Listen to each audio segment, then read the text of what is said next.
militantes, missionários vão avante. Sou teu Deus, sou teu amigo, militantes, missionários vão avante. Sou teu Deus, falo contigo, militantes, missionários vão avante. A serviço do reino. Queridos, a paz do Senhor, a paz do Senhor. Abra sua Bíblia no primeiro livro, capítulo 2, versículo 8. Livro de Gênesis, capítulo 2, versículo 8. Grato a Deus pela vida do reverendo pastor Adão Santos. Muito obrigado pela oportunidade, pela confiança. Deus abençoe sua esposa, pastora Egmara. Deus os abençoe. Trago um abraço do meu pastor presidente, pastor Osias Oliveira, pastora Lourdes, que inclusive são meus pais. E desde os meus 8 anos de idade eles têm investido no meu ministério. Hoje eu tenho 25 anos, então são mais de 15 anos pregando para a glória de Deus. Quero fazer menção também da minha esposa, Késia, que não pôde vir. Ficou lá em Parauapebas, no Pará, intercedendo. Deus abençoe em nome de Jesus. Grato a Deus pela vida da minha irmã Jode, que está na intercessão. João Barreto, Carlos Eduardo, que Deus abençoe a todos. Os meus amigos lá de Parauapebas.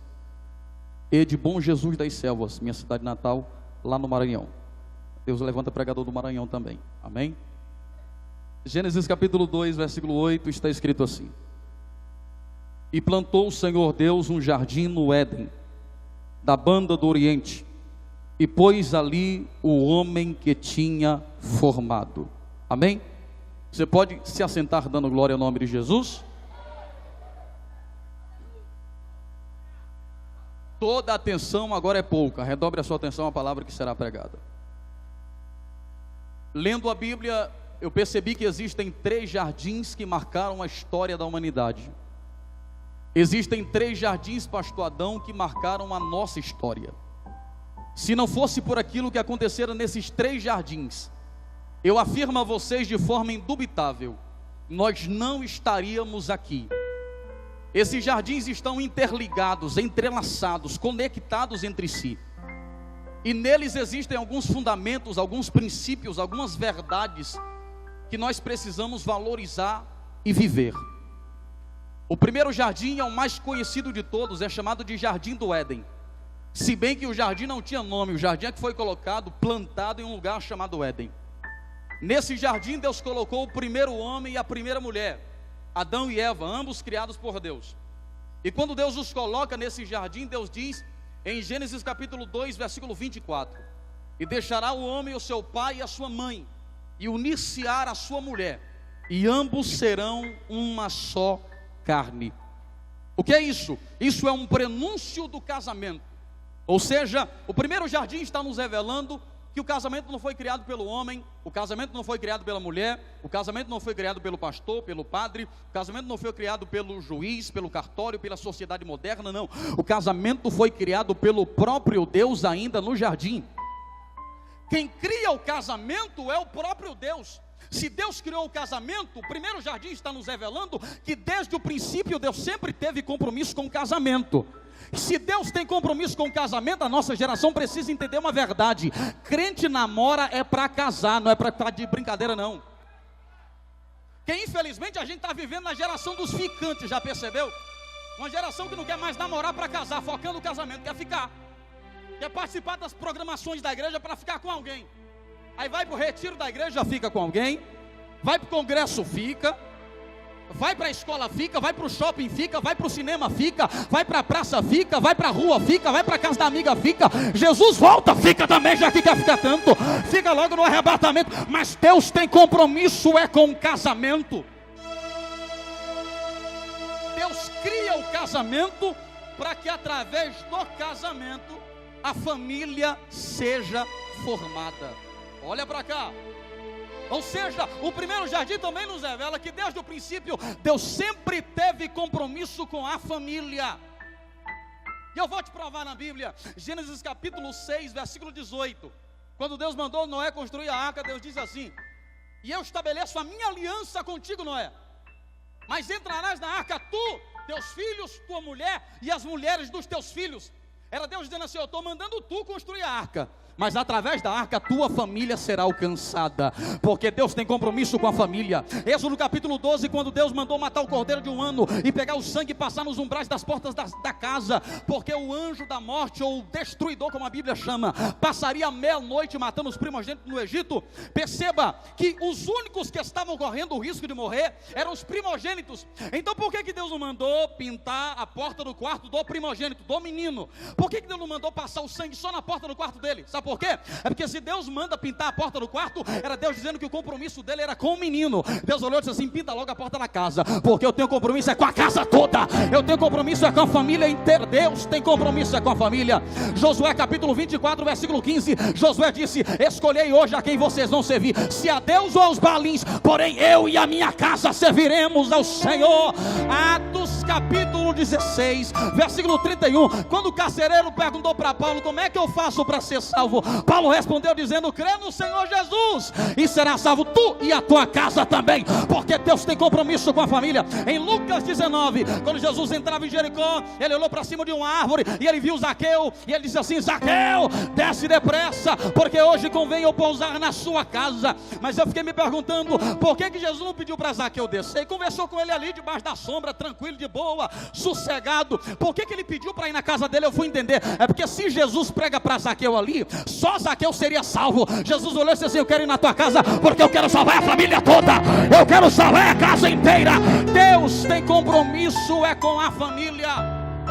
Então talvez só você é crente lá na sua casa, mas através da sua vida, através do teu testemunho, através da tua pregação, Ele vai salvar a tua mãe, Ele vai salvar o teu pai, Ele vai entrar com salvação naquela casa.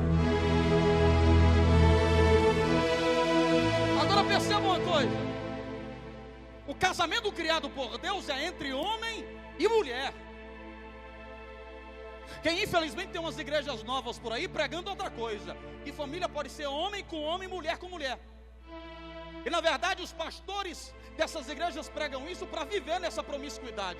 Eles usam a desculpa que estão saindo do armário. Meu amigo, do que adianta sair do armário e entrar no inferno? Vai se converter. Casamento de verdade é homem com mulher, rapaz. Homem com homem, mulher com mulher. É abominação aos olhos do Senhor, e a igreja não pode se calar.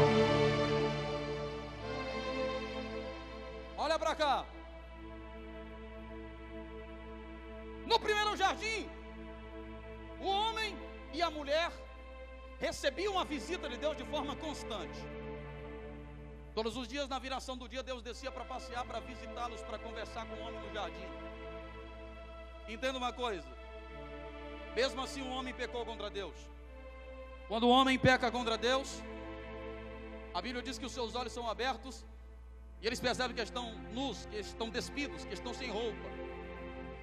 Nessa percepção de que Deus vai descer na viração do dia, ao saber que estão nus e de que Deus vai descer, eles olham e dizem assim: olha, nós não podemos nos apresentar a Deus sem roupa, de qualquer jeito, de qualquer forma, vamos ter que nos vestir. Eles procuraram folhas de figueira e se cobriram, para não se apresentar a Deus de qualquer forma. Perceba, eles estavam no pecado, mas o sentimento de se vestir como convém ainda ardia no coração deles.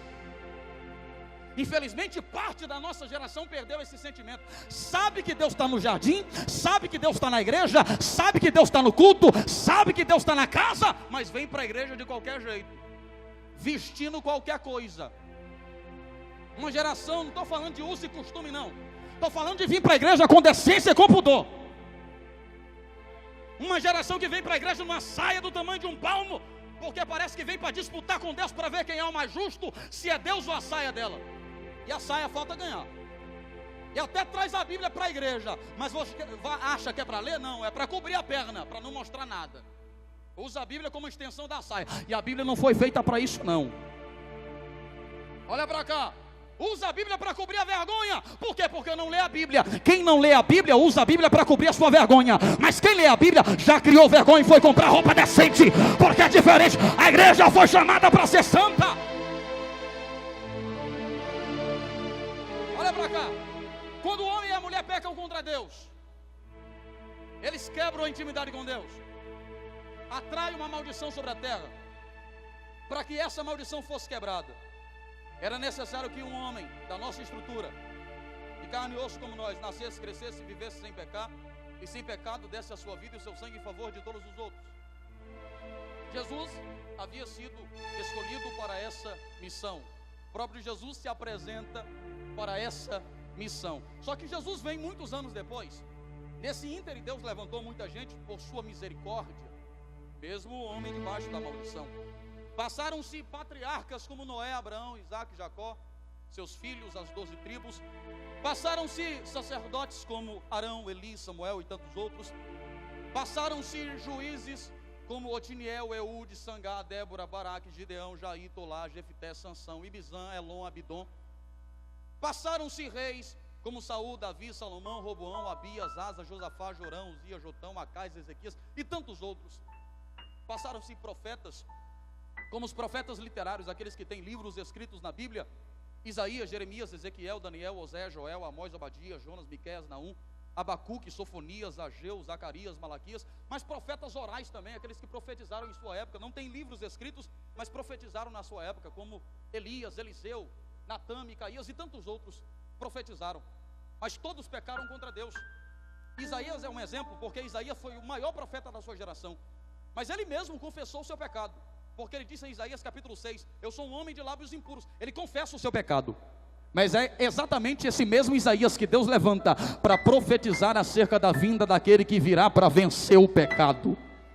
Porque Isaías capítulo 7, versículo 14, ele diz: eis que uma virgem conceberá e dará luz a um filho, e lhe porás o nome Emanuel, que significa Deus conosco. Era Isaías dizendo: ele está chegando aí. Capítulo 9, versículo 6, Isaías disse: e um menino nos nasceu, e um filho se nos deu, e o principado está sobre os seus ombros, e ele será chamado Maravilhoso, Conselheiro, Deus Forte, Pai da Eternidade e Príncipe da Paz. Era Isaías dizendo: ele está para chegar. Isaías 53, versículos 4 e 5, Isaías disse: e ele tomou sobre si as nossas enfermidades e as nossas dores levou sobre si, e nós o reputávamos por aflito, ferido de Deus e oprimido, mas ele foi transpassado pelas nossas transgressões e moído pelas nossas iniquidades. O castigo que nos traz a paz estava sobre ele, e pelas suas pisaduras nós fomos sarados. Isaías dizendo: ele está para aparecer. 700 anos antes a profecia se cumpre. Por quê? Porque num estábulo, numa estrebaria, no lugar onde os animais dormiam, uma virgem grávida de 9 meses estava dando luz a um menino. Jesus estava nascendo. Quando Jesus nasceu, os anjos não suportaram ficar no céu, desceram até a terra, sobrevoaram o local do nascimento, começaram a adorar dizendo: Hosana, Hosana ao rei nas alturas e paz na terra aos homens de boa vontade. Olha para cá para você entender. Jesus nasce de pecadores. Ele vem de ancestrais que pecaram para vencer o pecado. Abraão que pecou gerou Isaac, Isaac que pecou gerou Jacó, Jacó que pecou gerou Judá, Judá que pecou gerou a Pérez, Pérez pecou gerou Esrom, Esrom que pecou gerou Arão, Arão que pecou gerou Aminadab, Aminadab que pecou gerou Naasson, Naasson que pecou gerou Salmão, Salmão que pecou gerou Boaz, Boaz que pecou gerou Obed, Obed que pecou gerou Jessé, Jessé que pecou gerou Davi, Davi que pecou gerou Salomão, Salomão que pecou gerou Roboão, Roboão que pecou gerou Abias, Abias que pecou gerou Josafá, Josafá que pecou gerou Jorão, Jorão que pecou gerou Uzias, Uzias pecou gerou Jotão, Jotão que pecou gerou Acais, Acais pecou gerou Ezequias, Ezequias que pecou gerou Manassés, Manassés pecou gerou Amon, Amon que pecou gerou Josias, Josias pecou gerou Jeconias, Jeconias que pecou gerou Salatiel, Salatiel que pecou gerou Zorobabel, Zorobabel que pecou gerou Abiúde, Abiúde que pecou gerou Eliaquim, Eliaquim que pecou gerou Azor, Azor que pecou gerou Sadoc, Sadoc que pecou gerou Aquim, Aquim que pecou gerou Eliúde, Eliúde que pecou gerou Eleazar, Eleazar que pecou gerou Matã, Matã que pecou gerou Jacó, Jacó que pecou gerou José, José esposo de Maria gerou Jesus, Jesus veio de pecadores, mas ele venceu o pecado, ele resolveu não pecar, ele resolveu ser diferente. Aleluia. Jesus cresce, com 12 anos é visto entre os doutores da lei, impressionando pela sua sabedoria. Ele cresce mais e aparece com 30 anos de idade, sendo batizado por João Batista no Jordão. Depois vai levado pelo Espírito ao deserto para ser tentado pelo diabo, vence o diabo usando o poder da palavra e começa o seu ministério. Seu ministério durou 3 anos e meio. 3 anos e meio depois, era uma quinta-feira à noite, como essa. E antecedia a morte de Jesus, que seria numa sexta-feira às 3 da tarde. Quinta-feira à noite, Jesus já sente as dores da morte de forma antecipada. Ele já está sofrendo ao saber que no dia seguinte vai ser açoitado. E a Bíblia diz que a alma dele estava angustiada até a morte. Jesus está triste, angustiado, e ele resolve orar. Jesus chama Pedro, Tiago e João e vão orar para ter força, para não desistir da sua missão. E sabe que lugar Jesus escolheu para orar? Um jardim. O segundo jardim que marcou a nossa história. Jesus vai a um jardim chamado Getsêmani, que ficava atrás do Monte das Oliveiras. Por que ele vai naquele jardim? Para consertar os erros do primeiro. Jesus estava no segundo jardim para consertar os erros do primeiro. Agora entenda uma coisa, para começar a consertar, o que Jesus faz? A Bíblia diz que ele cai de joelhos para orar. Olha a diferença do primeiro para o segundo jardim. No primeiro jardim, o homem caiu pelo pecado e se escondeu de Deus ao ouvir a sua voz na viração. Mas no segundo jardim, Jesus caiu de joelhos e se apresentou a Deus para que ele ouvisse a sua voz em oração. Porque o princípio que Jesus usa para vencer no segundo jardim é a oração. Aí, irmão, quer dizer então que Jesus só orou no fim da vida? Não, Jesus orou a vida toda. O ministério de Jesus era embasado na oração. Lucas capítulo 5, versículo 16. Jesus se reservou num lugar solitário e foi orar. Lucas capítulo 6, versículo 12. Jesus subiu ao monte e passou a noite toda orando. Lucas capítulo 9, versículo 18. Ele chamou os seus discípulos em particular e foram orar. Lucas capítulo 9, versículo 28. Ele chamou Pedro, Tiago e João e foram para o monte orar. Lucas capítulo 11, versículo 1. Ele se reserva mais uma vez e vai orar. Mateus capítulo 26. Ele chama Pedro, Tiago e João e vão orar. Porque o ministério de Jesus era embasado na oração. Jesus sabia que não tem como ter ministério forte sem vida de oração na presença do Pai. Não existe ministério de verdade sem oração. Na verdade, pastor Adão, até existe ministério sem oração. Até existe gente que tem ministério sem orar. Sabe por quê? Porque o que ele tem é mini e estéreo. Mini porque é pequeno, estéreo porque não dá fruto. Porque para dar fruto tem que ser na base da oração. Tem que descer, tem que orar. A igreja primitiva só cresceu porque orava. Atos capítulo 2, versículo 42, a Bíblia diz: e todos perseveravam unânimes na doutrina dos apóstolos, na comunhão, no partir do pão e nas orações. Orava. Quando Paulo foi falar do crescimento da igreja, ele vai falar em Efésios capítulo 6, versículo 18: orando em todo o tempo, com toda a oração e súplica no Espírito. O segredo do crescimento da igreja é porque orava. 1 Tessalonicenses capítulo 5, versículo 17, Paulo escreveu dizendo: orai sem cessar. Mas hoje em dia a nossa geração tem vivido como se esse versículo tivesse invertido. Cessai de orar, porque não ora mais como a igreja primitiva. Está longe da oração. Você precisa orar. Ele ainda está disponível para te ouvir. Josué capítulo 10, versículo 10, a Bíblia diz que Josué orou e Deus parou o sol. 1 Samuel capítulo 1, a Bíblia diz que Ana orou e Deus arrancou sua esterilidade e ela deu a luz a Samuel. 1 Reis 18, Elias orou e Deus mandou fogo do céu para consumir o holocausto. Isaías 38, Ezequias orou e Deus deu a ele mais 15 anos de vida. A Bíblia diz em Atos 16 que Paulo e Silas oraram à meia-noite e Deus mandou o terremoto, quebrou a prisão e eles foram livres. Daniel capítulo 6, versículo 10, a Bíblia diz que Daniel orava 3 vezes por dia e Deus fechou a boca dos leões dentro da cova. Olha para cá para você entender. Eu fiquei me perguntando por que os leões não quiseram tocar em Daniel. Aí eu fui entender, sabe por quê? É porque quando os leões olhavam para Daniel, eles viam em Daniel outro leão maior do que eles. Que leão? O leão da tribo de Judá, que estava na vida do seu profeta, porque ele tinha vida de oração.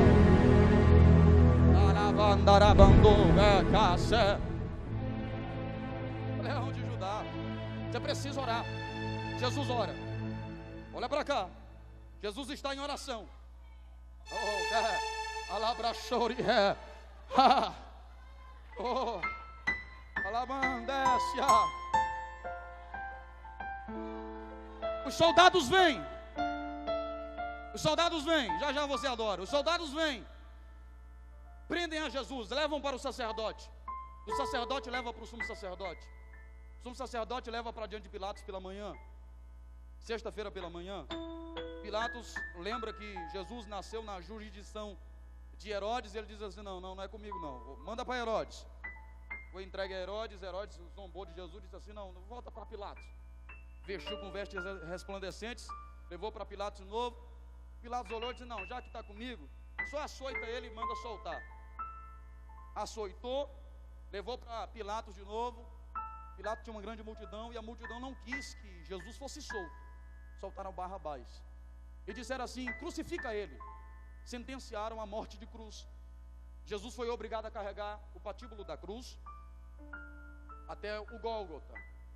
Ele é crucificado e é pregado na cruz, e é morto naquela sexta-feira às 3 da tarde, a hora nona que a Bíblia chama.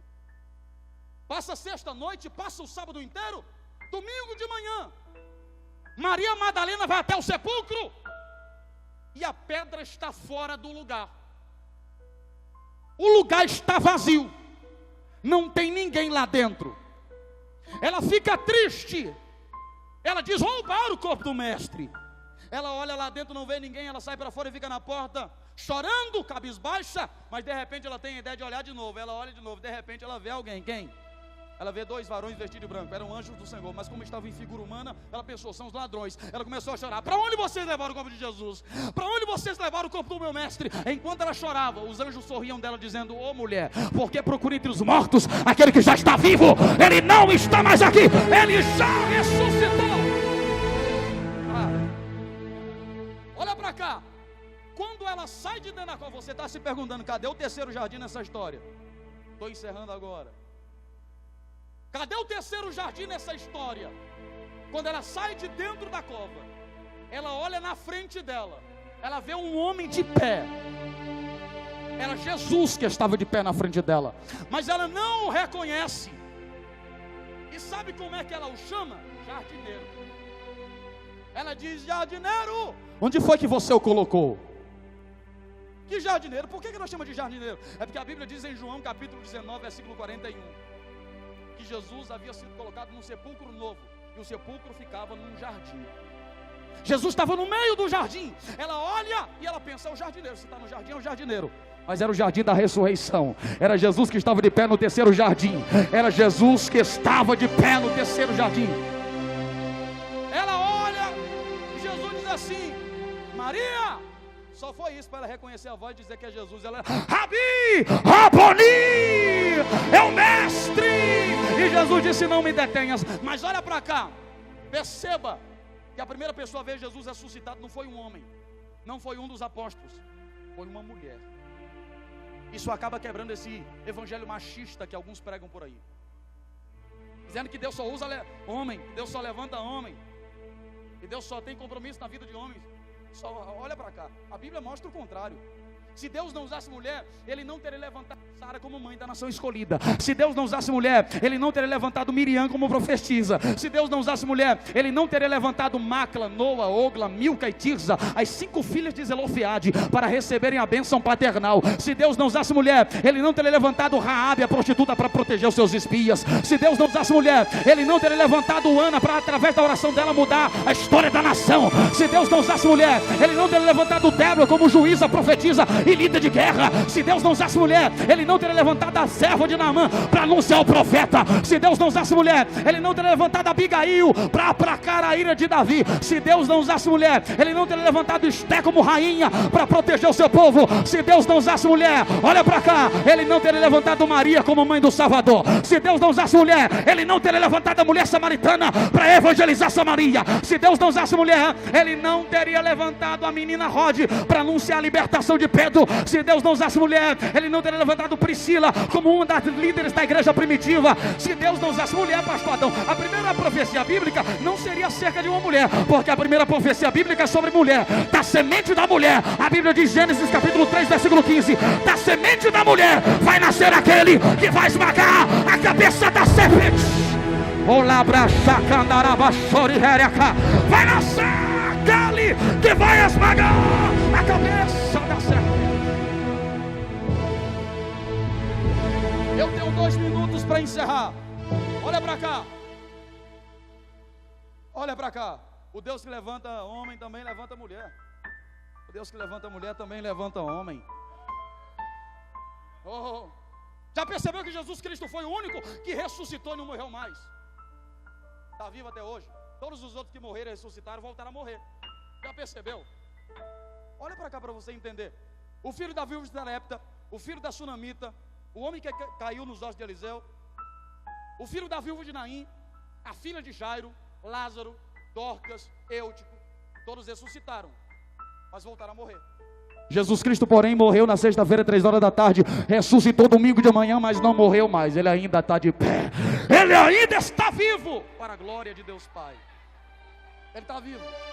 Vai no túmulo de qualquer outro fundador de religião por aí. Lá vai ter dizendo na lápide: aqui já é fulano de tal, que nasceu no ano tal, morreu no ano tal, e aqui está sepultado. Agora vai lá em Jerusalém para tu ver o negócio. Vai lá. Lá você sabe que tem uma porta na cova, e na porta tem uma placa, e na placa tem uma frase em inglês. E no inglês está dizendo assim: He is not here, for he is risen. Que significa: ele não está mais aqui, ele já ressuscitou.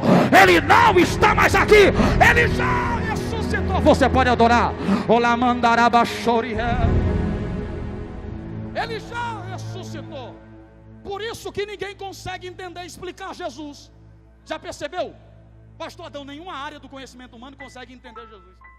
A ciência não entende como ele nasceu de uma virgem. A genética não entende como ele fecundou sem pai. A psicologia não entende como ele sondava as mentes. A sociologia não entende como ele uniu os povos. A história não entende como ele a dividiu. A química não entende como ele transformou água em vinho. A filosofia não entende a origem das suas ideias. A meteorologia não entende como ele acalmou a tempestade. A física não entende como ele andou sobre as águas. A aeronáutica não entende como ele voou na ascensão. O exército não entende como ele venceu a guerra contra demônios.